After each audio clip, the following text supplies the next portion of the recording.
In the spring of 2023, the regional power grid across Punjab collapsed. Within the first 72 hours, 43 of the 47 logistics firms in the sector went completely dark. One company stayed online. They kept shipments moving and held their clients while the rest of the market scrambled. The person maintaining that continuity held no special title or corner office. She was a local operations manager who simply never stopped showing up. Her survival wasn't based on a backup generator. She relied on a handwritten notebook of customs ledgers and supply relationships she had maintained for years, knowing digital systems fail exactly when they are most needed. She didn't plan to become the strategic center of her sector. She earned that position through invisible, patient work, learning the manual workarounds and building the trust required to keep things moving when the official channels died. This reveals a shift in how systems actually function under stress. When the macro structure fails, the load-bearing infrastructure of the world is often just the individuals who refuse to break. The 20th century was built on a logic of standardization. Large institutions used scale and efficiency to ensure that every individual component, including the people, was essentially replaceable. But that same efficiency creates a global environment of permanent systemic instability. Because our systems are so integrated, they now break in unpredictable, unmodeled ways that a central authority cannot manage from the top down. This creates the sovereign node, an individual operator who stops being a component and starts being the actual infrastructure. When the grid fails, other nodes route through them simply because they are the only ones still functional.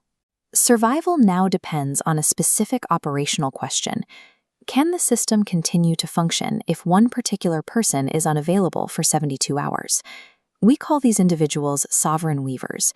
They are the people who have never been important on an org chart, but the organization begins to visibly dysfunction within a week of their departure. While managerial authority comes from a title, these weavers hold custodial authority. They earn it through the sustained delivery of service over thousands of ordinary moments, building a reservoir of trust that activates the moment a crisis begins. The strength of these nodes is measured by human integrity density, or HID. This is the concentration of people who can exercise independent, mission-aligned judgment without supervision, even when communication channels are down. The IDF formalizes this through mission command. Junior officers operate multiple levels above their rank, ensuring graceful degradation under pressure. This prioritizes deep mission intent, creating a node capable of acting correctly when original instructions become inapplicable. There is a critical operational distinction here. Loyalty is an emotional state that often dissolves when the stakes become real. Reliability is a behavior maintained through practice, becoming the only authority that gets stronger as the conditions get harder. A node with energy independence and a full supply chain is still fragile if the person in charge cannot think. Physical resilience is useless without cognitive sovereignty. Most decision makers now live in the distraction matrix, a state of perpetual cognitive fragmentation caused by algorithmic loops and information saturation. It is a sovereignty problem, not a productivity one. The micro-sovereignty protocol counters this through the deliberate management of your attention. It involves curating information inputs to ensure the volume and emotional charge don't exceed your capacity for clear judgment. Certain forms of complex reasoning require the absence of stimulation. High-quality decisions aren't made by those with the most data, they are made by those with the most cognitive quiet. In a major disruption, every competitor is cognitively degraded by stress and information overload. Maintaining reasoning clarity under those conditions moves your node into a different operational category entirely. A sovereign node cannot exist in a vacuum. If you are the only resilient person in a network of fragile people, you will eventually be overwhelmed by their demands when the system breaks. Professional survival requires moving from a standard network to a minimum viable mesh.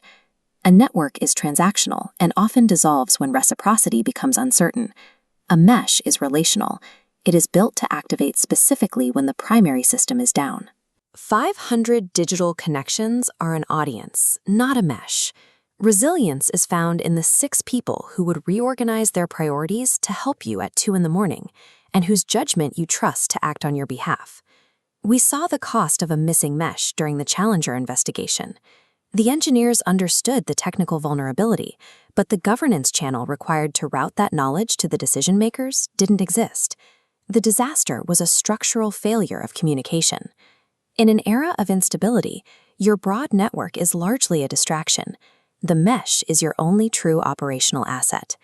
You can begin building this architecture today by conducting a personal pivot domino audit.